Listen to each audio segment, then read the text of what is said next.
እንደምን ከረማችሁ አድማጮችና ተመልካቾቻችን ተመልሰናል። ይሄ ፌደራሊስት ፐልስ ነው። ጊዜ ስታገኙ ፌደራሊስት ፐልስን ሰብስክራይብ በማድረግ የፌደራሊስት ፐልስ ቤተሰብ ይሁኑ። ላይክ፣ ሼር እና ሰብስክራይብ አድርጉ። ላላዩ ሰዎች እድል እንዲገጥማቸው ሼር እያደረጋችሁ ላኩ ለሰዎች። እንግዲህ ከሙዚቃ በፊት የተለያየ ነው።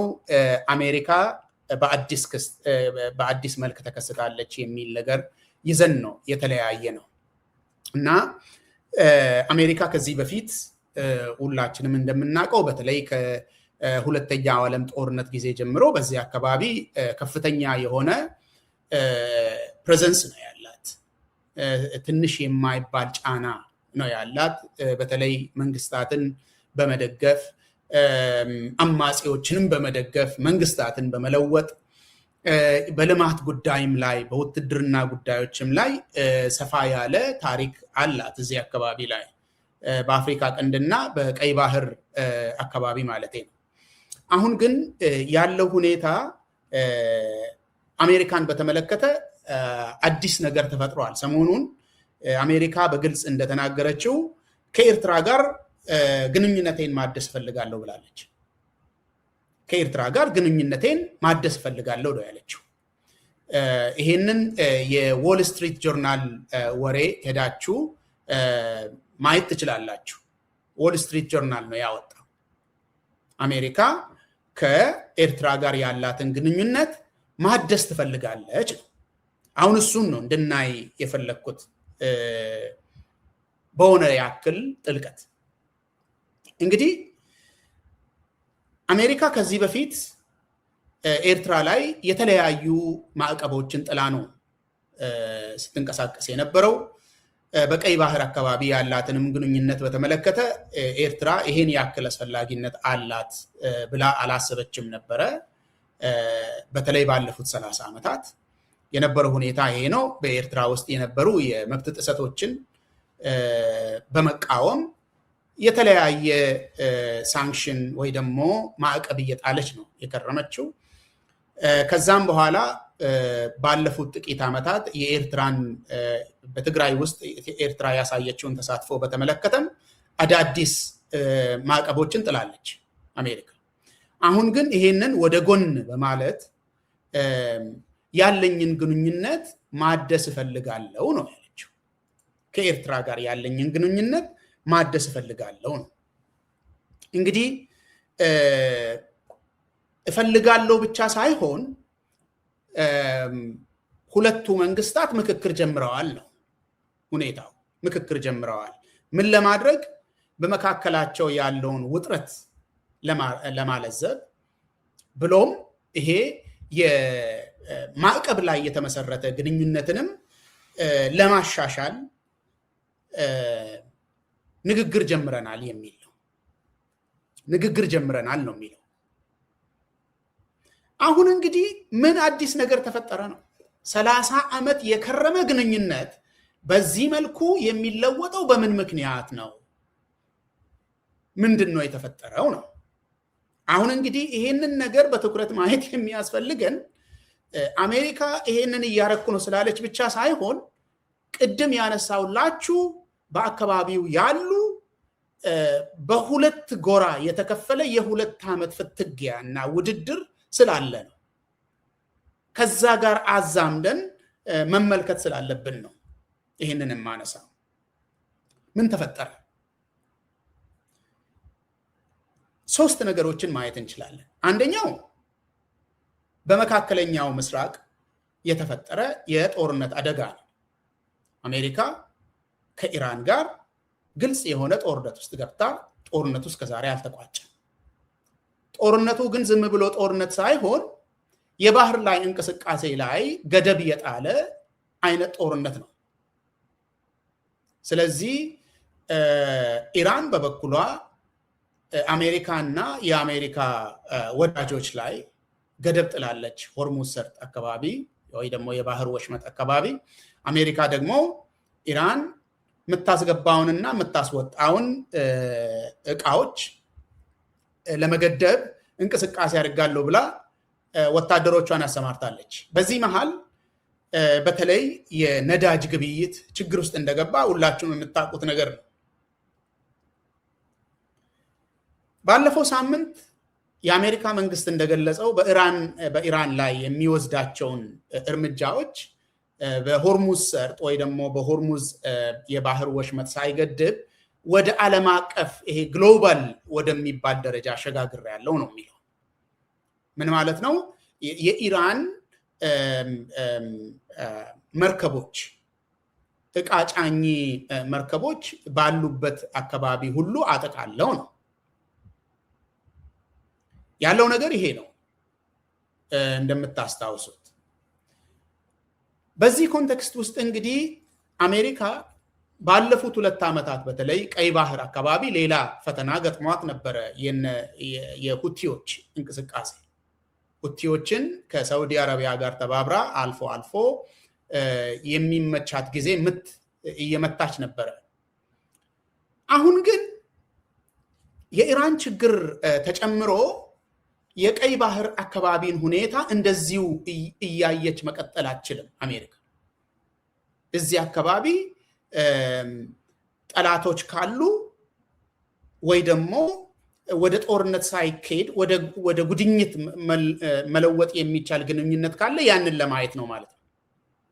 በቀይ ባህር አካባቢ ያላትን መሰረት ለማጠናከር እና ጥቅሞቿን ለማስከበር ይሄንን ፈልጋለች ማለት ነው ባጭሩ።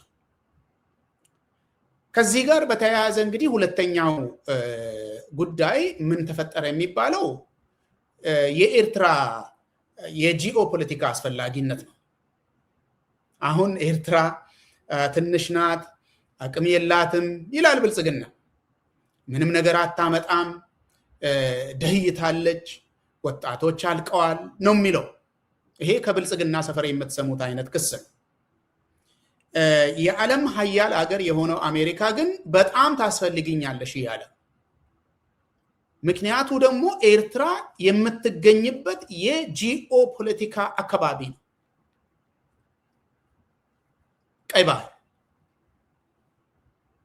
ቀይ ባህር አካባቢ አሜሪካ እግሯን ለማጠናከር ኮንሶሊዴት ለማድረግ ስለምትፈልግ የኤርትራ ድጋፍ አስፈልጓታል ማለት ነው። ስለዚህ ኤርትራን እንደከዚህ በፊቱ ማዕቀብ እየጣሉ እንደዚህ ካላደረግሽ ምንም ነገር ከኛ አታገኝም እያሉ እያስፈራሩ መሄዱ አያዋጣም የሚል ነው። ይህንን አስተሳሰብ የዋሽንግተን ፖሊሲ አውጪ የሆኑ ሰዎች በጽሁፍ ሲያንሸራሽሩ ነው የከረሙት እና የአሜሪካ መንግስትም ከዚህ በመማር ይመስለኛል ቀይ ባህር አካባቢ ያለንን ፕሬዘንስ ለማጠናከር የኤርትራ ድጋፍ ያስፈልገናል ወደሚባለው ደረጃ የደረሰው ማለት ነው። በኤርትራ በኩል ምንም አይነት ለውጥ የለም። የመብት ጥሰቶች ከዚህ በፊት አሜሪካ አይታ ማዕቀብ የጣለችበት ምክንያት ምንም ነገር አልተለወጠም፣ ለውጥም አላሳየም። ምንም የተለወጠ ነገር የለም ኤርትራ ውስጥ አንድም ነገር የለም። ነገር ግን እዚህ ጋር አሁንም ትንሽ ትኩረት መስጠት የሚያስፈልገው አሜሪካ ኤርትራ ላይ የጣለችው ማዕቀብ ግማሹ ወይ ግማሽም ባይሆን የተወሰነ ያክል የትግራይ ጦርነት ጊዜና ኤርትራ በትግራይ ጦርነት ውስጥ ያሳያቸውን ተሳትፎ በሚመለከት እንግዲህ አሁን ህወሓትና ኤርትራ ጉድኝት ፈጥረናል በሚሉበት ሰዓት ይሄ ነገር አስፈላጊ ነው አይደለም የሚለው ነው ማለት። እዛ ውስጥ ገብተን ብዙም መናገሩ ስለማይጠቅም በዚህ ደረጃ አሁን ባለንበት ጊዜ ማለቴ ነው። አሜሪካ ግን የተወሰኑ ማዕቀቦችን የጣለችው በዛ ምክንያት ነው። ስለዚህ አሜሪካ ጥቅሟን ለማስከበር ስትንቀሳቀስ ህወሓት ከኤርትራ ጋር ጉድኝት በፈጠረበት ሰዓት ኤርትራ ይህንን ነገር አሜሪካ ኤርትራ ላይ የጣለችውን በተለይ በትግራይ ጦርነት ምክንያት የጣለችውን ማዕቀብ እንዳለ እንዲቀጥል ትፈልጋለች ወይ ነው? አትፈልግም። ይሄ ግን አዲስ ግንኙነትም እየተፈጠረ ያለው ለዚሁ ምክንያት ይመስለኛል። እንግዲህ ሁለት ምክንያቶችን አስቀምጫለሁ። ከኢራን ጋር አሜሪካ ያላትን ጦርነት በተመለከተ አሜሪካ ያላትን የደህንነት ስጋቶችን እይታ ውስጥ የሚያስገባ ነው። የጥቅምና የደህንነት ስጋቶችን እይታ ውስጥ የሚያስገባ ነው። የኤርትራ ጂኦፖለቲካዊ ቁልፍ ግኝት ጂኦግራፊካዊ ግኝት ደግሞ ስትራቴጂካዊ የሆነ ነገር ስለሆነ አሜሪካ ያንን አይታ ነው የምትንቀሳቀሰው ማለት ነው። ሶስተኛ ምክንያት ይሄ ቀጠናዊ አለመረጋጋት የምንለው ነው። ቅድም በመጀመሪያው ክፍል ለመግለጽ እንደሞከርኩት የአፍሪካ ቀንድና የቀይ ባህር ወሽመጥ አሁን ከፍተኛ አለመረጋጋት ውስጥ ነው ያለው። ደግሜ አልናገርም። ቢያንስ ከካይሮ ጀምሮ እስከ ሶማሊያ ሁለት ግልጽ የሆኑ ለግጭት የተዘጋጁ ካምፖች ተፈጥረዋል። አንደኛው ካምፕ የአቢይ አህመድ እና የሐሜቲ ካምፕ ነው። ይሄ ካምፕ ገንዘቡ፣ ትጥቁ፣ ሞራሉ፣ የቴክኖሎጂ ድጋፉ የሚቀርብለት ከዩናይትድ አረብ ኤሚሬትስ። ሁለተኛው ካምፕ ጽምዶ የሚባለው ወይ ደግሞ አዲስ ጥምረት የሚባለው ካርቱም ላይ ስብሰባውን አድርጎ መልእክት አስተላልፏል ብዬ በክፍል 1 ውስጥ የገለጽኩት የኤርትራ፣ የትግራይ እና የአልቡርሃን ሱዳን እና ፋኖ እና ኦኤልኤንም ምናልባት በሚጨምር መልኩ የተዘጋጀ ካምፕ ነው ማለት ነው። ስለዚህ እንደዚህ አይነት ቀጠናዊ አለመረጋጋት ባለበት ሁኔታ አሜሪካ ዝም ብላ በተለይ አሁን ያለባትን ችግር እያየች ዝም ብላ መቀመጥ አትችልም። ሄዳ በዚህ ውጥረት እየተባባሰ ባለበት አካባቢ ጥቅሟን ማስከበር ነው የምትፈልገው። ዝም ብላ ማን አሸንፈው ይወጣል ከዚህ አካባቢ ብላ መጠበቅ አትችልም። ውጤቱን ሼፕ ለማድረግ ነው ማለት ነው። ይሄ ነው እኔ እዛ አካባቢ ካሉ አለመረጋጋቶች ጋር ሲደመር አሜሪካ ውጤቱን የዚህ ፍጥጫ ውጤት ሼፕ ለማድረግ ስትመጣ ከዚህ ጋር ሲደመር አደገኛ ነገሮች ናቸው ብዬ እያልኩ ያለሁት ይህንን ነው። ለምን አደጋ አለው ብለህ ትናገራለህ ካላችሁ እሱን ለመናገር ነው እየተዘጋጀው ያለሁት። ምንድን ነው አደጋው? አሜሪካ በአዲስ መልኩ መከሰቷ አደጋው ምንድን ነው? ያንን ነው ትንሽ ማየት የምፈልገው። አንደኛ የአሜሪካን ከኤርትራ ጋር ግንኙነት ማደስ፣ አዲስ ግንኙነት መፍጠር የፍንፍኔ አዲስ አበባውን የአቢይ አህመድ አገዛዝ እንደሚያስቆጣ ምንም ጥያቄ የለም። ያስቆጣል። ከፍተኛ ቁጣ ነው የሚፈጥረው። ድንጋጤ ይፈጥራል፣ ቁጣም ይፈጥራል። ለምንድን ነው ቁጣና ድንጋጤ የሚፈጥረው? ኤርትራ አቢይ አህመድና የሱ የሚዲያ ሰራዊት በተደጋጋሚ እንደከሰሱት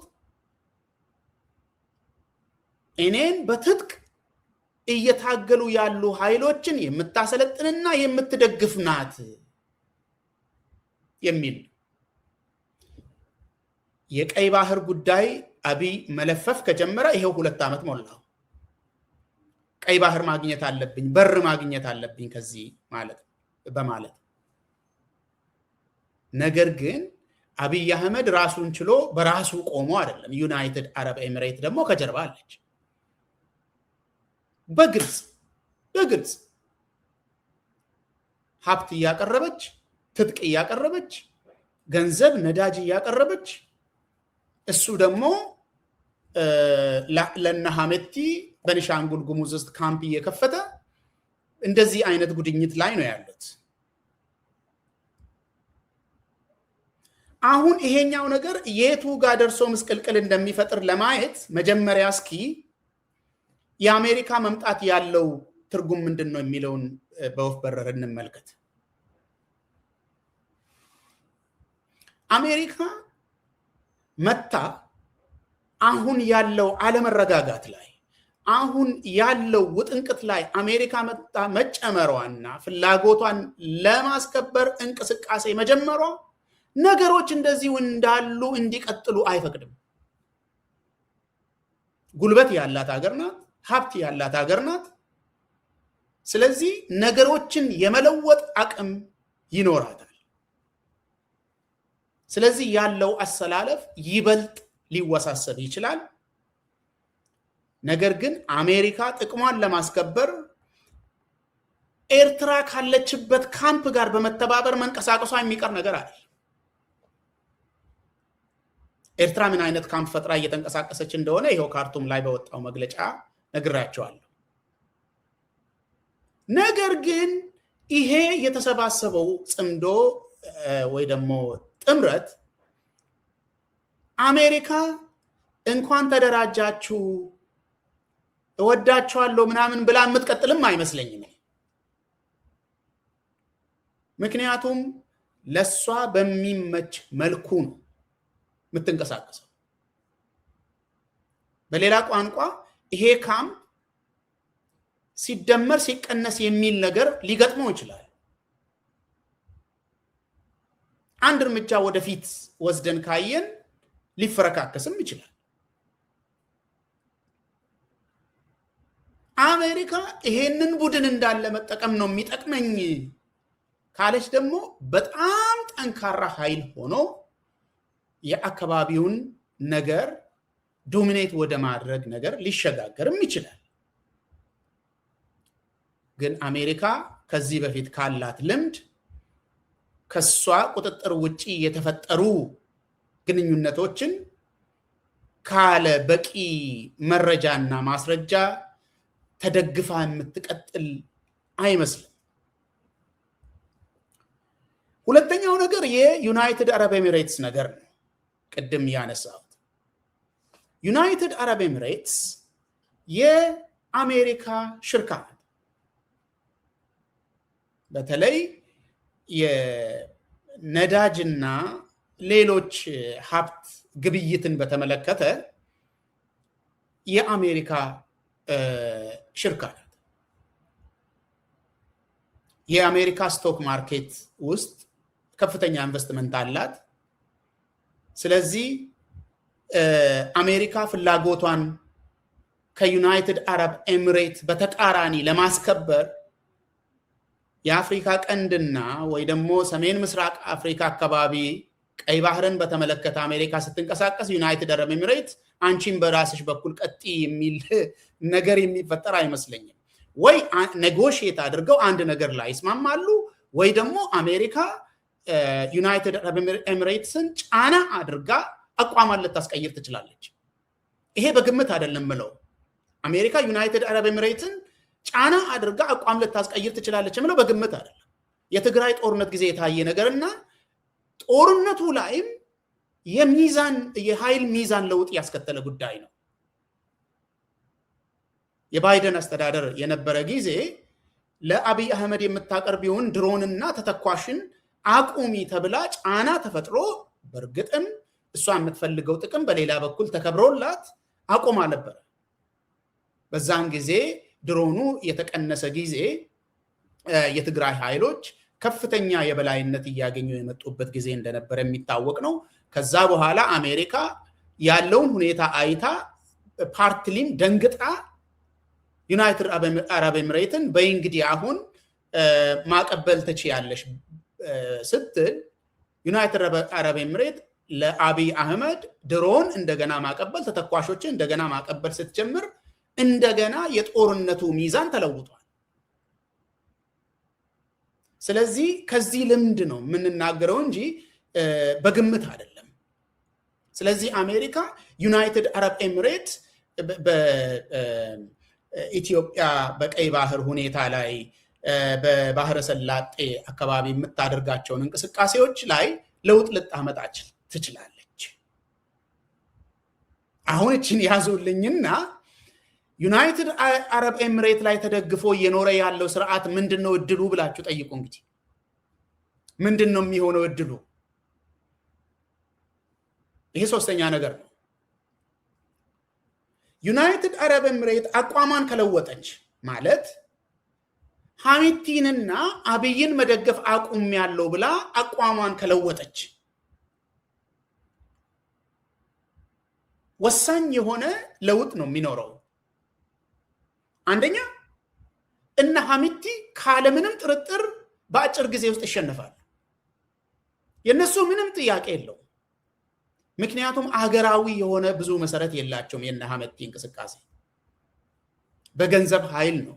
ከውጪ ሁሉ ከዓለም አካባቢ በገንዘብ እየተመለመሉ እየተገዙ በሚመጡ መርሰነሪዎች ጭምር ነው የሚዋጉት። ስለዚህ ዩናይትድ አረብ ኤሚሬት ለነሱ የምታቀርበውን የነዳጅ የገንዘብ እና የቴክኖሎጂ በተለይ ድሮኖችን ማቅረብ እና የድሮን ተተኳሾችን ማቅረብ ካቆመች እነ ሐሚቲ መሸነፋቸው የማይቀር ነገር አይደለም። በሌላ ቋንቋ ሱዳን ወደ አልቡርሃን ቁጥጥር ይመለሳል። በመጠኑም ቢሆን አገሪቷ ውስጥ የመረጋጋት መንፈስ ይኖራል ማለት ነው። ጦርነቱ ሊቋጭ ይችላል ማለት ነው። አሁን እንግዲህ ይሄንን እየለጠጣችሁ ማየት ነው ከሆነ የሚል ነው እንጂ እየለጠጣችሁ ማየት ይቻላል። አልቡርሃን ከነ አብይ ጋር እየተወዳደረ ያለውና የሱ ኃይል የነ አብይ ጠላት ሆኖ የቆመው በነ ሐሚቲ ምክንያት ነው። ስለዚህ እነ ሐሚቲ ከተሸነፉ እሱ ጽምዶ ውስጥ የሚኖረው ተሳትፎም ይቀንሳል ወይ ደግሞ ይቆማል እንደማለት። ምክንያቱም የጦርነት ሱስ ኖሮበት አይደለማ ይሄንን የሚያደርገው ተቸግሮ ነው። እያንዳንዱ ኃይል የራሱን ጥቅም አስልተው ነው የሚንቀሳቀሰው። ይሄ ብቻ ግን አይደለም። ትልቅ አደጋ ይዞ የሚመጣው አብይ አህመድ በሚያደርጋቸው አዳዲስ የሆኑ እንቅስቃሴዎች ነው። አሜሪካ በግልጽ አብይን የሚመቱ ኃይሎችን በተለይ ኤርትራን ደግፋ የምትቆም ከሆነ አብይ በቃ አልቆልኛል ብሎ ነው የሚቀመጠው አይደለም። በግልጽ የሚታወቅ ነገር ነው። ትላልቅ አደጋዎችን ጎትቶ የሚያመጣው ይሄ ሰውዬ ነው የሚሆነው። አብይ እኔም ያንቺ ተወዳዳሪ ነኝ ብሎ ከአሜሪካ ጋር ተወዳድሮ የሆነ ነገር ያደርጋል የሚል ሞኝነት የለም። እንደዚህ የምታስቡ ሰዎች ካላችሁ የዋህነት ነው የሚሆነው። ማለት አንድ መንደርተኛ ጎረምሳ ከአሜሪካ ጋር ልፊያ ያገባለው ካለ ትርፉ ምን እንደሆነ የሚታወቅ። አደጋ የሚያመጣው ግን አብይ ከአሜሪካ ጋር የሚያደርገው ልፊያ አይደለም። የአሜሪካን ተወዳዳሪዎች ጋብዞ በሚያመጣበት ሁኔታ ነው። ከአሜሪካ ጋር የሚወዳደሩ ኃይሎችን ጋብዞ የማምጣት ከነሱ አዲስ የውትድርና፣ የፋይናንስ፣ የነዳጅ ድጋፍ የማግኘት እድል ይኖራል። ይሄ እንዴት ይሆናል ብላችሁ አታስቡ። ይሄ እንዴት ይሆናል ብላችሁ የምትጠራጠሩ ሰዎች ካላችሁ የኢራን ጦርነትን እየነዳ ያለው ዓለም አቀፋዊ ወይ ደግሞ ግሎባል የምንለው መዋቅር ምን እንደሚመስል በቅርበት ማየት ነው። ምክንያቱም ያለው ፍትጊያ የአሜሪካና የኢራን ብቻ አይደለም። በድብቅ የተሰለፉ አሜሪካ እንዳታሸንፍ አንቀው የያዙ የአሜሪካ ተወዳዳሪዎች እንዳሉ በተደጋጋሚ በሚዲያ የሚታይ ነገር ነው። አሜሪካም ራሽያ ዩክሬንን እንዳታሸንፍ ጠመንጃና ገንዘብ በማቀበል እየተንቀሳቀሰች ነው።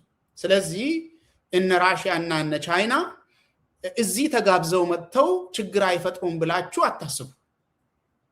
እሱ ነው ትልቅ አደጋ ጎትቶ የሚያመጣው ይሄ ነገር። ይሄ በጣም አስፈሪ የሆነ ነገር፣ በጣም አስቸጋሪ የሆነ። ለምንድን ነው አስፈሪ የሚሆነው? አንደኛ ትላልቅ ዝሆኖች መጥተው ነው የሚንቀሳቀሱት። ሲመጡ ያላቸውን ፋይናንስ፣ ወታደራዊ ጉልበት ወይ በቀጥታ ወይ ደግሞ በተዘዋዋሪ ይዘው ነው የሚመጡት። ሁሉም ኃይሎች መጥተው እንደ ሞኝ ዘለው ጦርነት ውስጥ ይገባሉ አይደለም። ጦርነት ለማድረግ ፈቃደኛ የሆኑ ኃይሎችን በተለይ ካለ ጦርነት ስልጣን ላይ መቀመጥ የማይችል እንደ አብይ አህመድ ያሉ አገዛዝን የመደገፍ ሁኔታ ውስጥ ነው የሚገቡት። ይሄ ለኢትዮጵያ ህዝብ ለአካባቢውም እንዳለ ለቀጠናው ብዙ አዳዲስ ችግሮችን የሚወልድ አካሄድ። ይሄንን እየተከታተልን እድገቱ እና ሂደቱ ምን እንደሆነ እየተከታተልን በየጊዜው እንነጋገርበታለን። ነገር ግን ከውጪ የሚመጡ አይዞባዮች፣ ገንዘብና ትጥቅ አቅራቢዎች ዩኤኢ ከሄደችም አዳዲስ ኃይሎች ሊፈጠሩ ይችላሉ የሚል ነው። አሁን በጥያቄ ልጨርስ። እነዚህ ነገሮች ሲደመሩ ምንድነው የሚሆኑት የሚለውን ነገር ወደፊትም በቅርበት ማየት እንድንችል በጥያቄ ልጨርስ። አንደኛ የሁለቱ ሁኔታዎች ድምር ምን አዲስ ነገር ይፈጥራል? የሁለቱ ሁኔታዎች ማለት በቀጠናው ውስጥ ያለው ተፈጥሮ ያለው ውጥረት አሜሪካ መጣ ስትጨመርበት ምን ይፈጥራል? እኔ የቢሆን ነገሮችን አንዳንድ ነገሮችን አንስቻለሁ። ነገር ግን በተጨባጭ ምንድን ነው የሚፈጥረው የሚለውን ነገር ማሰቡ በጣም ጠቃሚ ነው የሚሆነው። ሁለተኛው ያለው የኃይል አሰላለፍ እንደዚሁ ይቀጥላል፣ መጠነኛ ለውጥ ወይ ደግሞ ሽግሽግ ያሳያል ወይስ ይፈርሳል የሚል ጥያቄ። በሌላ ቋንቋ የአካባቢው ወይ ደግሞ የቀጠናው አምባገነኖች እና ተቃዋሚዎቻቸው እጣፈንታቸው ምን ይሆናል? በዚህ ሁኔታ ውስጥ ነው እጣፈንታቸው ምን ይሆናል? ይሄንን ማሰቡ ለፖለቲከኞችም ለፖሊሲ አውጪዎችም ጠቃሚ ስለሆነ ማለት ነው። እነኚህን ሁኔታዎች የሚነዱ የሚታዩና የማይታዩ ሁኔታዎች እንዳለ ይታወቃል። ግን እነኚህን ጥያቄዎች መጠየቅ በጣም ወሳኝ ነገር ነው። በተለይ የታጠቁ ተቃዋሚዎች ቅድም ስማቸውን በተደጋጋሚ ስንጠራ የነበርነው ተቃዋሚዎች ያለውን አሰላለፍ በጥልቀትና በቅርበት በመመርመር ካልተንቀሳቀሱ ችግር ሊፈጠርባቸው ይችላል አንድ ቦታ ላይ።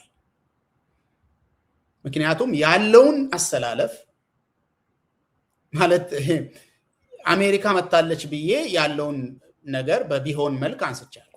ስለዚህ እነኚህን ነገሮች በቅርበትና በጥልቀት በመከታተል አደረጃጀታቸውን፣ አስተሳሰባቸውን፣ እንቅስቃሴያቸውን እያደራጁና እያደሱ መንቀሳቀስ ነው የሚጠበቅባቸው። ካልሆነ እኔ ኦልሬዲ አንዴ ወስኛለሁ፣ የኔ ፖሊሲ እንደዚህ ነው፣ ከዚህ ውጪ አልንቀሳቀስም የሚል ነገር ያልተጠበቀ ስብራትን ሊወልድ ይችላል። ስለዚህ እነኚህ ቀጠናዊ ሁኔታዎችን ማሰብ፣ መመርመር፣ በዛ ልክ መዘጋጀት፣ በርን ክፍት አድርጎ የሐሳብ መንሸራሸርን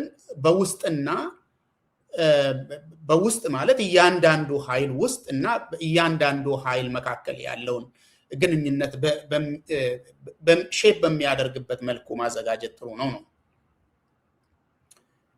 እንግዲህ ይሄንን እያዩ መንቀሳቀስ ይኖርባቸዋል ብዬ እኔ ስል ምክንያት ስላለ ነው። ምንድን ነው ምክንያቱ? ባለፉት 4 ዓመታት በአፍሪካ ቀንድ ውስጥ ያሉ አሰላለፎች እንደተለወጡ አሁንም ሊለወጡ ይችላሉ ነው። ግምት ብቻ አይደለም። ባለፉት 4 ዓመታት የምናውቃቸው አሰላለፎች የነበሩ አሰላለፎች እንዳልነበሩ ሆነዋል። በአሁኑ ሰዓት አሁንም ያለው አሰላለፍ የእግዚአብሔር አሰላለፍ አይደለም፣ በጥቅም ላይ የተመሰረተ ነው። ስለዚህ ይሄም አሰላለፍ እንዳልነበረ ሊሆን ስለሚችል ነው በቅርበት ማየትና መከታተል፣ ማጥናት፣ መረጃ ማሰባሰብ፣ በዛ ልክ ደግሞ ማሰብ፣ በርን ክፍት በማድረግ የሐሳብ መንሸራሸርን ማድረግ፣ በዛ ልክ መደራጀት፣ ራስን ማዘጋጀት የሚያስፈልገው ለዚህ ነው። በተለይ ለተቃዋሚዎች ለታጠቁ ተቃዋሚዎች ደግሞ ለነሱ በተለይ ይሄንን ነገር በቅርበት መከታተል ጥሩ ነው ያልኩበት ምክንያት የሚመጡ የአሰላለፍ ለውጦች ከአገዛዝ ይልቅ ተቃዋሚዎችን ቶሎ ሊጎዳ ስለሚችል ቶሎ ሊጎዳ ይችላል። ምክንያቱም ይሄኛው መንግስት ተብሎ ስለሚጠራ የፈለገ ያክል ገዳይ ሲሆን ዘራፊም ቢሆን መንግስት ተብሎ ስለሚጠራ የተዘጋጀ ነገር ነው በሚል እሳቤ ከሱ ጋር በእንስማማ ይሻላል የሚል ቀላል የሆነ ምርጫ ስለሚያደርጉ ነው በዓለም አካባቢ ያሉ ኃይሎች። የትግራይ ጦርነት ውጤትን የወሰነው ይሄ ነው ማለት ውጤት ባንለውም ጦርነቱ የተቋጨበትን ሁኔታ የወሰነው ይሄ ነገር ነው። ስለዚህ እነኚህን ነገሮች ማሰቡ ጥሩ ነው። ዛሬ በአጭሩ ለመግለጥና ልንነጋገርበት ይጠቅማል ብዬ ያመጣቸው ነገሮች እነኚህ ናቸው። በሌላ ተመሳሳይ ፕሮግራም እስክንገናኝ ድረስ ሰላም ሁኑልኝ። አመሰግናለሁ።